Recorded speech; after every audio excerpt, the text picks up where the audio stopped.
Welcome to Artocles. Kalau biasanya musim panas sudah dimulai sejak awal bulan Mei sampai ke Agustus tiap tahunnya, ternyata sekarang di Jakarta masih aja hujan deras sampai susah mau kemana-mana. Nggak banjir sih ya, namun beberapa aktivitas jadi sulit dilakukan. Kalau di wilayah kalian gimana nih cuaca di pertengahan bulan Mei sekarang? Tulis di kolom komentar ya.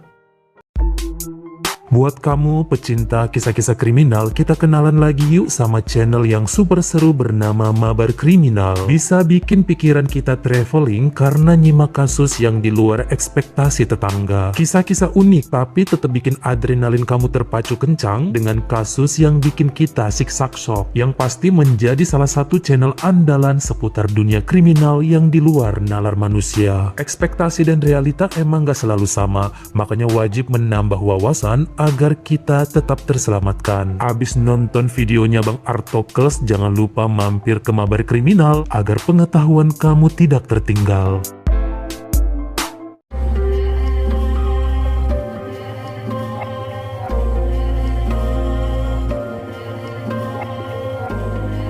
Elin Sovito merupakan gadis berusia 24 tahun yang berasal dari wilayah Pursat yang kemudian merantau ke kota Takeo di negara Kamboja sejak 2021. Jadi sehabis pandemi, dia sempat bekerja pada seorang desainer pakaian adat, namun hanya bertahan 6 bulan. Setelahnya bekerja di kafe sebagai pelayan, tapi cepet juga resignnya karena bosnya cerewet. Elin ini cantik serta menarik dan hal ini nampaknya dia sadari, makanya suka ngerjain cowok-cowok yang mendekat hanya buat morotin duit mereka. Tapi kenyataannya banyak yang sadar dengan kekurangannya tersebut hingga akhirnya mundur sebab dianggap sebagai cewek sombong yang apa-apa menilai dari materi saja. Dia cukup akrab dengan seorang gadis lainnya berusia 23 tahun bernama Yamara Chandrot yang bekerja pada toko penjualan handphone yang kemudian mengajak Elin untuk bergabung jadi karyawati di situ. Tapi kemudian karena sifat mereka ini 11-12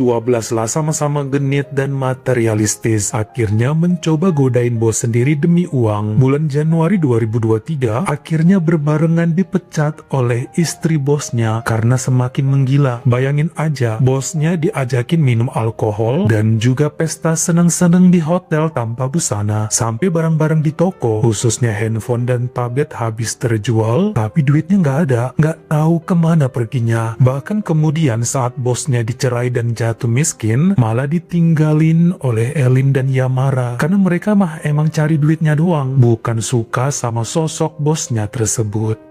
Bulan April 2023, kedua gadis ini tinggal dalam satu kamar sewa untuk berhemat. Sebenarnya orang tua Yamara berada di kota Takeo juga, namun serba kekurangan dan sering berantem sama cewek tersebut karena emang Yamara susah dinasehatin, sering juga bikin keonaran. Bahkan di bulan Mei 2023, mereka ikutan nongkrong bersama 3 teman laki-laki di sebuah tempat karaoke dan nekat menuju kasir untuk nyolong duit dari register serta mencuri handphone salah satu staf di sana. Sempet nggak ketahuan loh sebenarnya, namun kemudian CCTV dibuka dan dikejarlah sampai ke rumahnya. Untung aja 3 cowok yang tadi bersama mereka minta maaf dan mau mengganti kerugian meski barang-barang sudah dikembalikan. Tapi ini jadi sinyal juga untuk tidak lagi mengajak Elin dan Yamara karena memang mereka selusuh itu. Bikin malu, pokoknya jangan sampai kejadian lagi, bisa-bisa urusannya bakal ke kantor polisi. Cantik tapi tidak terkontrol, mainnya terlalu barbar dan gak punya aturan. Namun bagi Elin dan Yamara ya udahlah, kalau gak mau berteman juga gak apa-apa, masih banyak kok yang kepengen deket sama mereka. Terbukti sejak bulan Juni 2023 malahan Yamara punya gandengan seorang om-om tajir yang duitnya bisa diporotin kapan aja. Tapi ternyata si om ini banyak larangan dan mulai posesif pada Yamara hingga akhirnya gadis itu pindah kontrakan, tidak lagi barengan sama Elin yang dianggap bisa merusak karena terlalu urakan. Tapi jangan khawatir sebab diam-diam perempuan itu masih suka transfer duit kepada Elin untuk membayar uang sewa kamar dan buat makan sehari-hari.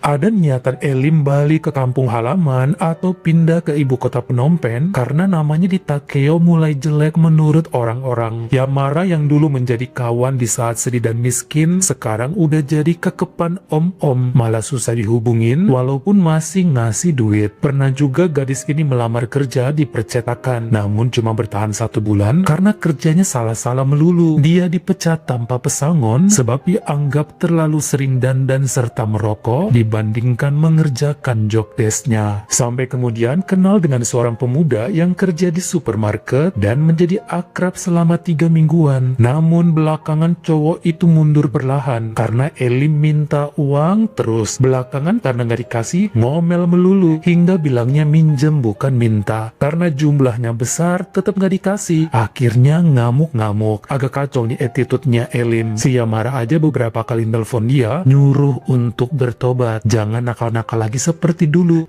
Malah diketawain sama gadis itu. Sok-sokan Yamara nyuruh tobat padahal dia pun jadi ani-ani. Dikira posisinya sebagai simpanan om-om gak dosa. Lihat noh, bapak dan mama lu emang gak nganggep anak gara-gara apa. Jadi mendingan Yamara gak usah sok nyuruh tobat sebelum berkaca.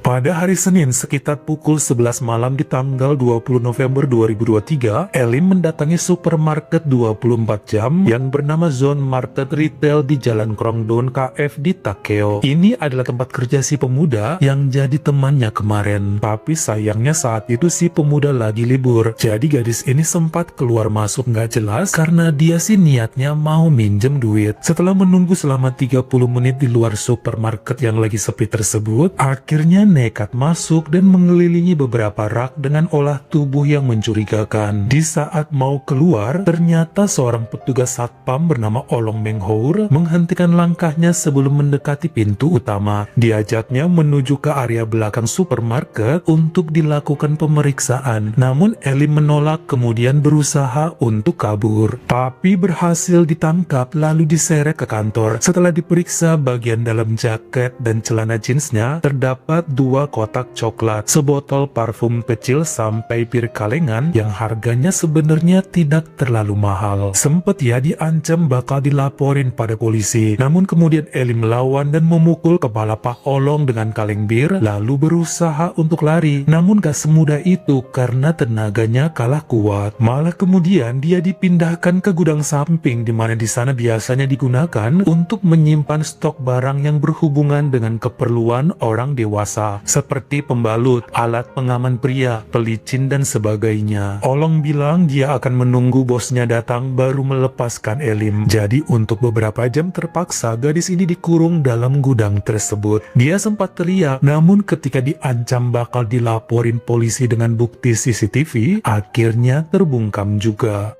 Beberapa jam kemudian menjelang pukul 4 subuhnya, jadi udah masuk ke hari Selasa, tanggal 21 November 2023, Elim terkaget saat gudang dibuka dan nampak 2 laki-laki tegap dengan pakaian security mendekat perlahan dan mulai berbisik satu sama lain dengan suara yang kurang jelas terdengar. Salah satunya dia masih kenal, yaitu Bapak Satpam yang menangkapnya tadi malam, yaitu Olong Menghour. Satu lagi pasti temannya. Mendadak kedua pria tegap tersebut langsung membekap mulutnya dengan kuat dan melucuti jaket serta celana jeansnya. Elim bisa merasakan lehernya mulai ditekan sekuat tenaga hingga sulit untuk bernafas. Coba melawan tapi tubuhnya dililit tangan berotot dan susah melepaskan diri sampai kepalanya dihantam dengan tongkat kayu dan pandangannya pun mulai buram. Sebuah goresan pada pinggang terasa sangat menyakitkan sampai dia benar-benar tidak sadar apalagi yang kemudian terjadi. Namun sangat perih terasa.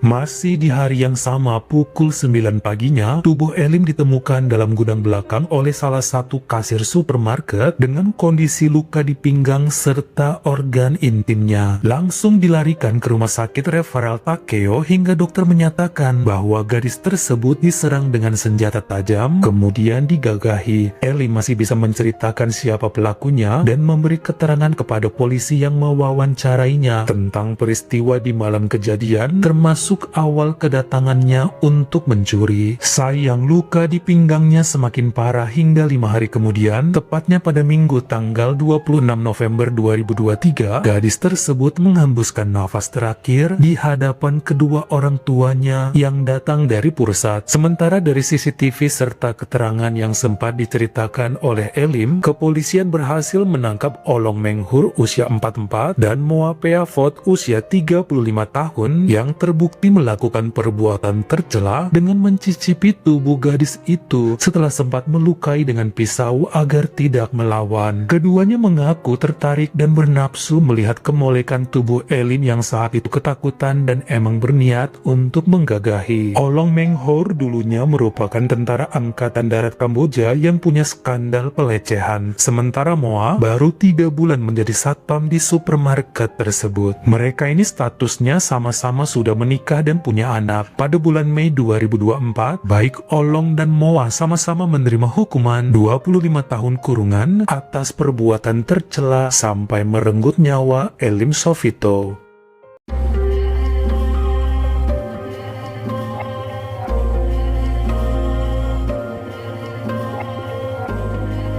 Joko Umbara usia 34 tahun yang merupakan warga Dukuh Maguan, Tunjungan Blora, Jawa Tengah, memiliki hobi sangat unik, yaitu berlangganan dengan BSK lalu berkencan di hotel. Biasanya para perempuan yang diajaknya main dikenal dari aplikasi micet. Lelaki ini punya pengalaman tidak mengenakan juga, yakni saat udah saling sepakat mau kencan dengan wanita cantik, ternyata yang muncul malah seorang pria mengaku sebagai suami si PSK, kemudian memeras dan memukulnya. Itulah alasan kenapa Joko sekarang lebih berjaga-jaga. Kalau janjian sama cewek open BO, selalu membawa pisau untuk menghindari kejadian serupa terjadi kembali. Yang pasti belum kapoklah nyewa perempuan, karena ini hobi yang membuat lelaki gondrong tersebut bisa melepas penat dan menyegarkan isi kepalanya.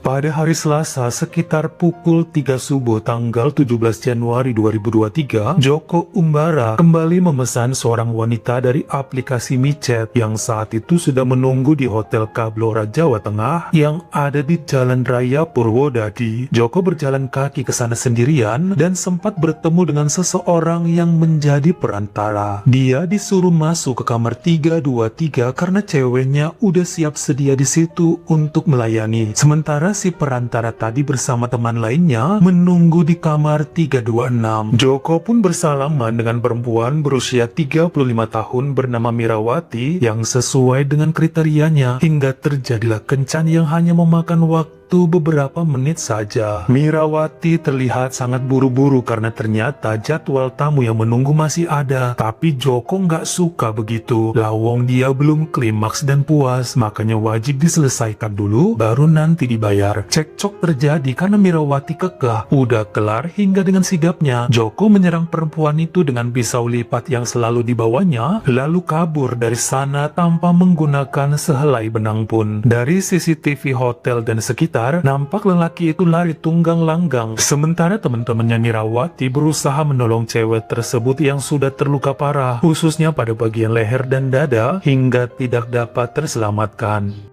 Joko sendiri berhasil mencuri celana dari jemuran warga sekitar yang kemudian dipakainya lalu bersembunyi di area persawahan yang ada di Kelurahan Kunden, Kabupaten Blora. Pihak kepolisian bertindak cepat dengan menyebar foto dan video sosok pelaku yang atas bantuan para penduduk sekitar berhasil menuju ke area semak-semak di pinggir sawah, hingga perlahan petugas pun menuju ke sana. Pada Rabu pagi sekitar pukul 8 waktu Indonesia Barat, jadi kurang lebih 30 jam setelah peristiwa di kamar 323 Hotel K, tim gabungan dari Resmob Polres Blora yang bekerja sama dengan Subdirektorat Jatan Ras Polda Jawa Tengah berhasil menangkap Joko Umbara saat tertidur di bawah pohon bambu yang sempat kabur. Namun tim Panas berhasil menaklukkannya. Ketika dibawa ke kantor polisi dengan terpincang, lelaki itu ngaku motif melakukan kejahatan ini akibat belum puas dengan pelayanan Mirawati yang kepengen buru-buru menyuruhnya pergi.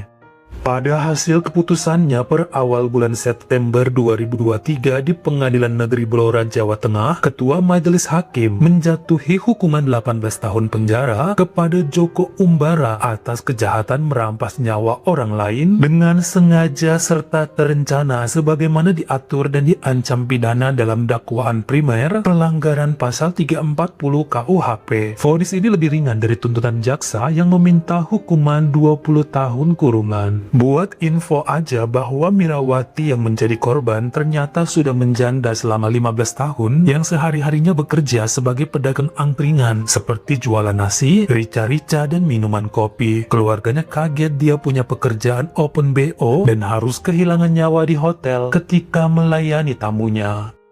Bagaimana menurut kamu, mana dari dua kisah tadi yang paling ngebuat hati merinding saat tahu orang tersayang ataupun anggota keluarga nekat melakukan pekerjaan haram atau tindak kejahatan hingga berujung merenggut nyawanya sendiri? Kalian komen di bawah. Kalau kamu suka sama video ini, jangan lupa klik like serta tombol share-nya. Buat yang baru pertama kali mampir atau udah sering mampir nih tapi belum berlangganan, jangan lupa klik dulu tombol subscribe dan juga dinyalain notifikasinya supaya lain kali kalau misalnya saya upload video baru, kamu jadi orang pertama yang tahu. Follow juga Instagram saya jika berkenan di Artokels S-nya 2. Dan jangan lupa untuk nontonin semua video saya yang lainnya. Ingat ya, tetap jaga jari dan juga lidah kita supaya nggak nyakitin hati orang lain. Terima kasih.